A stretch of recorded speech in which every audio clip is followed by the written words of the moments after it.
China is now the second largest producer of knowledge, scientific knowledge, and not only just the production of papers, but excellence in science.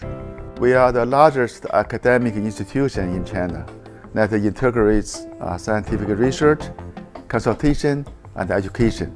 People are tremendously impressed by how committed China is, how committed and how successful its Academy of Sciences.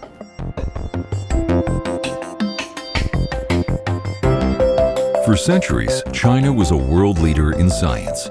Its seminal inventions of gunpowder, paper, movable type, and the compass were once the crown jewels of technology. Then came the Industrial Revolution, and China was left far behind. After decades of technological stagnation, the Chinese people learned the hard way that science is key to the country's strength and revival. In November 1949, 1 month after the founding of New China, the Chinese Academy of Sciences was established, incorporating the Beiping Academy of Sciences and Academia Sinica within the new institution. Ever since then, CAS has become the cradle and engine of modern science and innovation in China. The Academy has played an integral role in shaping the nation's scientific work and development strategies. Despite all the challenges and difficulties in the early years of the People's Republic, Academy scientists accomplished a great deal in both basic research and applied science, even in those early years. They developed China's first computer, ruby laser, and man-made satellite. They also developed synthetic insulin. The list of scientific accomplishments has become richer and richer with time. Chinese Academy of Sciences is a promoter of cutting-edge science and technology and its application to solving real-life problems. My main research focus is really on rural development policies in China. And we've been successfully launched about 30 large-scale randomized control trials in rural China, and mainly focus on how to improve school kids' educational performance. 5 years ago, in West China, Wenchuan area, we have the Wenchuan earthquake.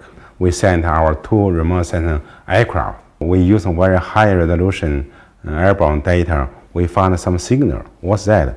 SOS 700. That means the 700 people at the local area wait for rescue. So when we report this information to government send some army, out of these 700 people rescue. The Band Plateau is a critical region for water resources. But in this region, the changes are the fattest. Our largest, more than 10 big rivers originate from this high elevation region, about 2 billion people. So that's why the environmental studies are so important. With the science and technology developed at the institute, Lenovo have developed their hardware products which can increase the performance 1 or 2 folds. Lenovo, now the largest PC maker in the world, is one of hundreds of examples of the Academy's links to industry and its commitment to translating knowledge into productivity and prosperity. CAS is very important to Lenovo and to Lenovo's success. It gave us seed money, $25,000 and also it contributed a lot of talents to our company, including our founder, Chairman Liu, and many other first group of the employees. No CAS, no Lenovo. Now, CAS employs more than 60,000 people at more than 100 institutes across the country and is home to more than 700 academicians. With strong support from the Chinese government, CAS is now a well-equipped national research institution and is home to over 85% of China's big science facilities. When I came back in 1999, salary for scientists are still quite poor, but I was lucky to be supported by the 100 Talents projects of the Chinese Academy of Sciences, almost 2 million Chinese yuan. That was a big number. Zhou is among hundreds of Western-trained Chinese scientists who have returned to China in the new century. They have been pleased to find a country better able and more driven to invest in science, thanks to 2 decades of dazzling economic growth. I'm working in France Institute of Agriculture Research nearly 4 years. We got the first cloned mouse in Europe, and that is the second one in the world. I came back in the end of year 2002. We want to build up the research program related to embryonic stem cell. I did my postdoc at the U.S. Environmental Protection Agency. It's time for me to have my own research team. China actually have better funding opportunity. In order to train strong scientific talent for the country, CAS established the University of Science and Technology of China in 1958, and later its graduate school. The latter has recently become the University of the Chinese Academy of Sciences. Today, the Academy as a whole enrolls more than 50,000 graduate students. Lenovo's Yang Yuan-Qing is among its alumni. The best thing that I think USTC provides is that it allows us entire freedom in conducting your studies. USTC was called as a US training center, but now we also call the US to China. Facilities and working conditions much better now in China. More and more people come back to China. The Chinese Academy of Sciences, of course, has been committed not only to high quality science, to training young scientists and making sure that there will be a strong group of scientists well into the future, but it also provides advice to the government. Harnessing the best minds in science, the Academy has offered guidance and advice to the Chinese government on major decision-makings and major programs, such as China's first National Science and Technology Development Blueprint, the National High-Tech Development Initiative, the National Basic Science Research Initiative, and the Knowledge Innovation Program. The Academy's advisory services cover both broad strategic programs and more specific fields, such as new materials, ecosystem management, smart grids, and nuclear energy. 现在我们一共可能是700多名院士，2012年交了22份雌雄报告，还有7份院士建议直接报到中央去。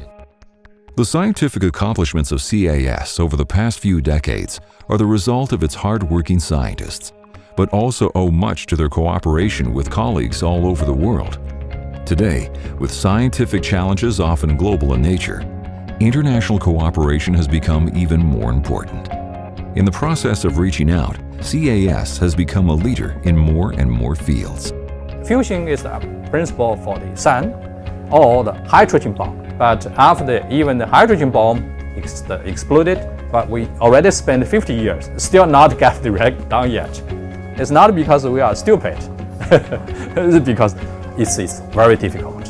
In 2005, we established this major international participation diabase experiment. For this neutrino experiment, we had a major participation from US institutions, and their contribution to the detector construction is roughly 1/3. Double Star was launched in 2003 and 2004. We have a joint measurement together with the European Space Agency mission. It's called Cluster, 6 points together around the Earth. To understand how cells deal with damages on the DNA, it's very important because it's actually a background for many diseases. I've been responsible for a small team working in the DNA damage response with the main focus on double-stranded break repair. New technologies allow us to process so much data. We can finally start dealing with very complex questions, such as aging or human brain. It's first joint international institute between Chinese Academy and Max Planck. Trees may live for a lifetime, but how does it relate to their fitness to the next generation of producing enough seeds that may be able to overcome the impact from climate change? If I focus on pioneer species, they're fast-growing plants. There's an opportunity to study this question. The Academy also attaches great importance to cooperating with developing countries, since innovation today takes place in all corners of the world. The Academy not only has programs that support cooperative research, but also a program that trains PhD students from these countries. With its focus on the future, the Academy is committed to keeping up with advances in science and the needs of society. It is also committed to internal adjustment and reform that will better prepare the Academy to push forward research and tackle major scientific challenges. Not only involves energy, it also involves space science, involves a stem cell. With more resources and with better strategic design, CAS scientists will contribute more to our needs, to the global scientific progress, and also to have their dreams realized. My dream is that through our research and efforts, all the kids in rural China schools could receive adequate and quality education, and they can compete in the job market in the future. My dream is, before I retire, I can start constructing a so-called artificial sun, to make the one of lab to be illuminated by this fusion energy. Every person I have spoken to in the Chinese leadership says the same thing. Science is good for the economy. It happens through innovation. We're investing in science as a way to build the country, to improve the quality of life of our people. With the implementation of Innovation 2020, we are confident of becoming a better innovation powerhouse for China and the global science as we meet the challenges of the 21st century.